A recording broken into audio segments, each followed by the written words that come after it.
last Nordic episode in this Iceland Tourism Cluster podcast. Our guest today is Dr. Jessica Aquino, who is an associate professor at the Hólar University in Iceland, and she's also the leader of the Nordic Academic Group, where I'm also part of myself. Nice to have you, Jessica. Yeah, thanks for inviting me. Jessica, do you want to start by telling a few words about yourself? Just, a few sentences about your background, your career, your path, so we get to know you a little bit. Okay, a few sentences about all that. I think it'd be kind of hard, so I'll do my best in a nutshell. So I am an associate professor at Hólar University, and I've moved to Iceland about 8 years ago, since 2016.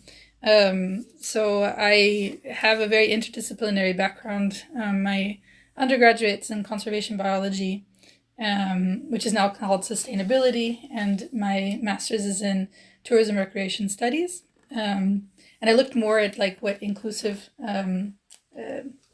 recreation and inclusion, and then my PhD is in community resources and development, but looking more at communities and inclusion and how things affect communities in general. So hopefully that's in a nutshell. Yeah, I think so. I mean, of course, also I know you very well, so. Yeah. And Jessica, we have both been part of this Nordic project from the very beginning, and it was super fun to discover this regenerative tourism paradigm, which was super new together with you. And what does it mean for you to be part of this Nordic project, or maybe how was it in the beginning? What did you think when you were approached to be part of NOREG, and how does this fit into your own research focus? Yeah, thanks. I was very happy to be approached by Olivier to join the NOREG project. And I had started hearing more about what regenerative tourism was, and at first I was very critical of it. I was worried that because we were very much focused on sustainability, I was very worried that if we focus, on this new concept, that it might push us away from sustainability and all the work that we've been working there. But after working in NOREG, I discovered that there is a lot of links to the work that I've been doing with regenerative as a concept. So I was, I think, very fortunate to be part of this group because it ties very nicely with all the research and the work that I've been doing with community development and inclusion, learnings and networks and mobilities and sustainability. I hope that, if I continue working with regenerative tourism, that I'll be able to contribute and help, help develop it and have it as more of a known concept than where it is now. And it's it's starting to become very well known. I think after COVID, it kind of just rather exploded. Now you see regenerative tourism or regenerative everywhere. And so I think now our work in the future is more focusing on establishing what the concept is so that it's not so muddled. So it's the people that actually understand what it is and can participate in regenerative. Yeah, way of being. I think our role probably now is to be careful that regenerative tourism doesn't just become another buzzword like it happened with sustainable tourism. Yeah, and I don't believe that sustainable tourism is a buzzword, but I think a lot of people use it as a buzzword. I think that with the sustainable development goals and what people have been trying to do to keep with sustainability, but I think that there just needs to be a different concept on how we approach sustainability. And I feel that regenerative has this concept because it does push beyond sustainability. It looks at how do we become more reciprocal, how do we give back to the communities that have given so much to us, and how do we be more conscious travelers. But there's still issues within tourism because we know that travelers are still not sustainable, and many travelers may not even heard of this concept of regenerative. So it's I like how with NOREG we did focus on businesses and DMOs and getting the concept and the understanding of how to become more regenerative and align that with sustainability. So I think that has helped a lot within the Nordic concept of regenerative tourism. Mm-hmm. Jessica, you mentioned before that there are links between your former research or your research focus and regenerative tourism, that you figured this out during NOREG. What kind of links do you mean? Do you have examples? Because you're focusing a lot on community development and community well-being. Yeah, so I think who made those links first was Olivier, because when I remember having a meeting with her when she approached me about the project, and she said that, she had read my work with volunteer tourism, and then I think because she's very, she sees citizen science as it could be a tool for regenerative tourism, and through the work with the research that you and I, Magdalena, that we've been doing, we do see some links with that, with regenerative tourism, and so volunteer tourism is in that area. We were looking more at like how. With my research was more about how volunteers who work at nonprofit organizations within communities are affecting their community development projects. And when I started working more with regenerative tourism with NOREG, I saw that there was a lot of things that they were doing that it was in the realm of community development. So in community development, it's more than just like developing resources. It's more about looking at how can communities attain their goals for either the embetterment of their communities or to make change. And a lot of that takes networks and learning and mobility. And basically that's what we were doing with NOREG, is that they were creating a network, and we were learning together about what regenerative tourism is and what that would look like, and then trying to implement that into practice. And that implementation was the mobility part. So it just kind of, that's why I felt like it was very fortunate for me to be involved with NOREG, because it just aligned so closely with already the research that I've been doing and the some of the work I've already done in the past. Kind of bringing the parts together, right? Yeah, that it just connected the dots really well. And I think now the work that I'm doing is still trying to get, I would like to develop more tools of how, community groups can become more mobile and focusing on like what are some of the tools with networks and with we wrote a book chapter together about the citizen science pilot project that we did in Snæfellsnes in Snæfellsnes. Looked at that because we do have somebody that is very much of a mobilizer, right? She gets people together, and we had these meetings, and we learned about what we wanted to do with the project and how to put it together. And so from that led to developing some tools, of how we could potentially use citizen science as a tool for regenerative tourism. But also just seeing how communities mobilize to be able to make that change. And that change is trying to make tourism more sustainable and just better for the communities. Yeah, and also just like finally focusing on the local communities, that they actually play a key role in tourism development. I think that's also like already a big achievement. Yeah, definitely. And I think even with some of the research that you do, Magdalena, with lifestyle and entrepreneurs, that at least in what we see here in Iceland, many, and we work a lot in the countryside, many of the entrepreneurs here in the countryside, start their business because they like what they do, but they also want to contribute to their community because, they see a service that is needed. And they want to, because they live in their communities, they want to make sure that their business is not harming, the communities or the environment. And so oftentimes you see those entrepreneurs really wanting to learn how to make their businesses better. And it does, when you run it in this manner of being, more regenerative, then it does make better business sense, right? You feel better about your business. You also feel better about yourself as an entrepreneur, and you feel better about like the things that you're leaving or that are being left behind within the community. Yeah, exactly. And I think that's so important that you also shed light on that from the academic point of view. And you mentioned publications before, Jessica, and we are talking about the academic group. And last year, some of the members of the academic group, and among them were also you and me, mainly even, we took a great initiative to get academic publications out because, like we said, this is so important that we are writing about what we are doing. So we actually have the evidence out there. We had a book chapter where we introduced NOREG as a pilot project. And I think we had a paper where we looked into regenerative tourism under the lens of community development and lifestyle entrepreneurs. Can you tell a little bit about these publications that we threw out, especially last year, and why you think they're so important?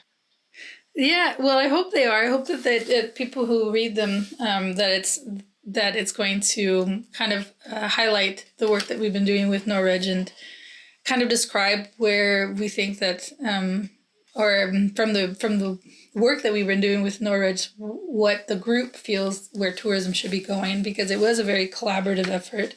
One of the book chapters we talked about, NOREG, talked about how developing this network, but beyond developing the network, that also developing or coming to an agreement of what the concept of regenerative tourism that looks like in the Nordic was a very collaborative effort.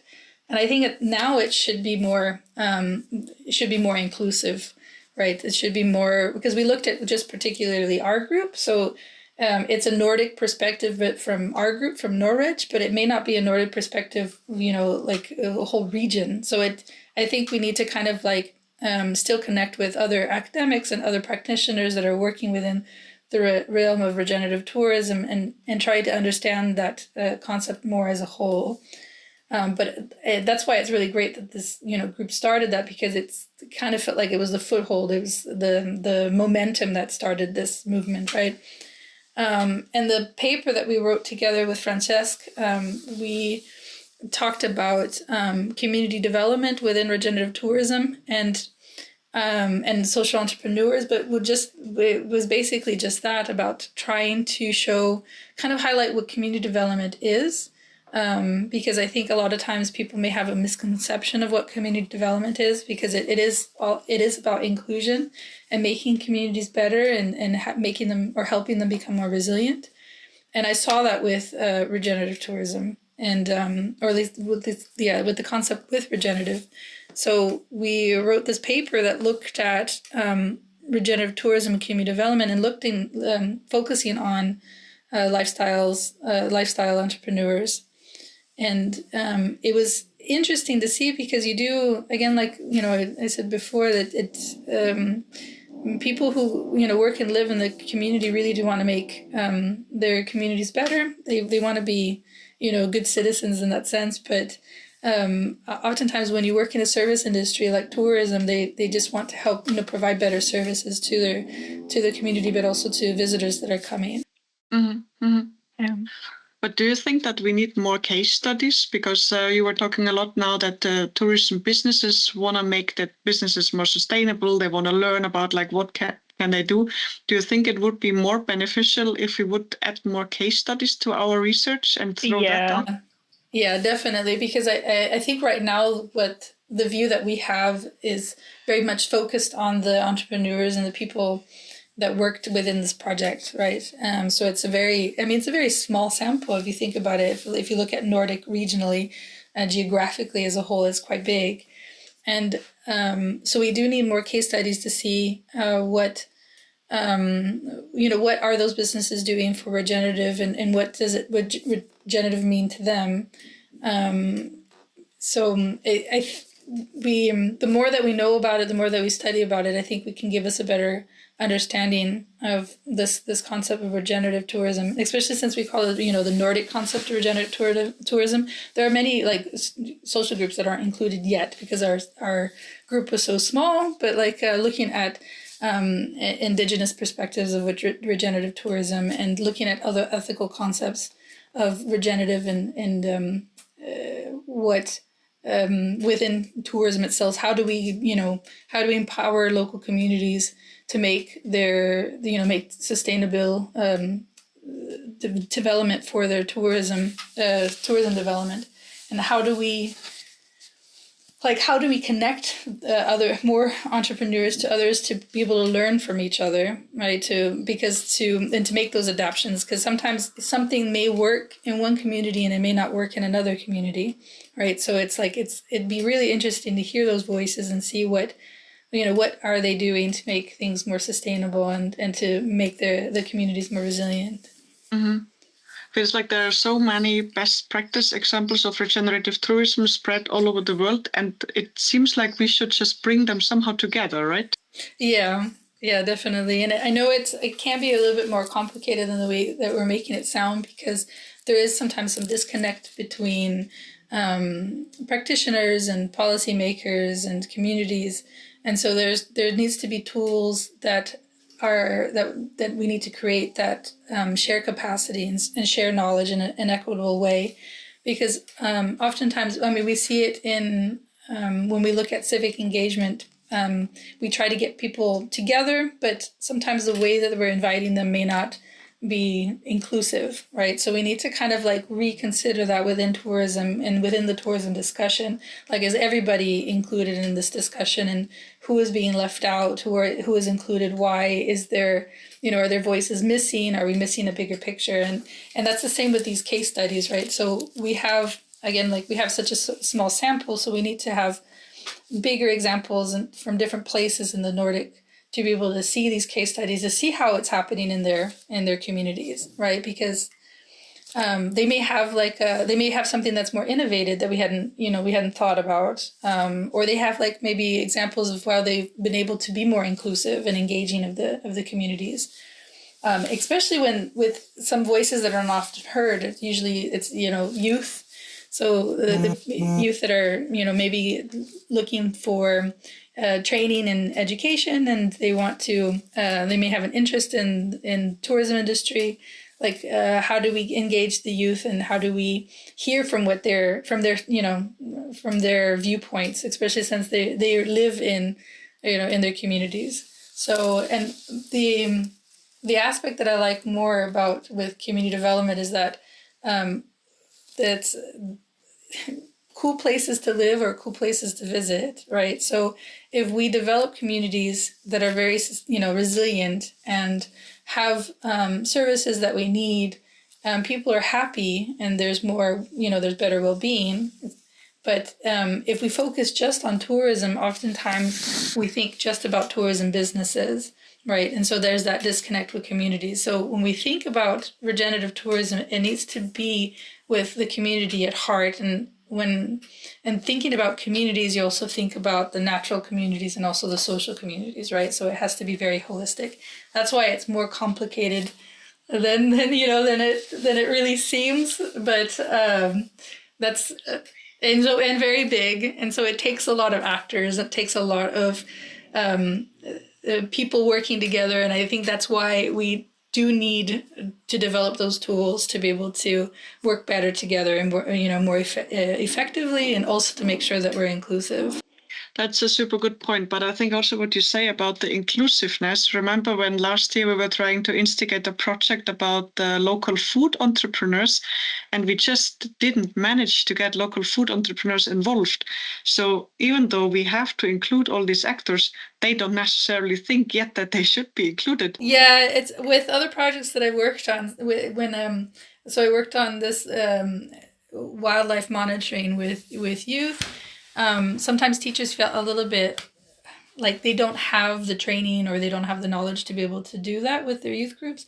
But a lot of times the things that we do is just learning by doing, right? And so what helps you become more knowledgeable about something is that you just got to do it. And it feels more comfortable when you're doing it together with a group that also trying to learn about it. So that's why, this collaborative learning, helps become like this support, right? So I think it does, a lot of times when you look at movements and social movements, there's always somebody that is the mobilizer, right? That person that kind of links everything together.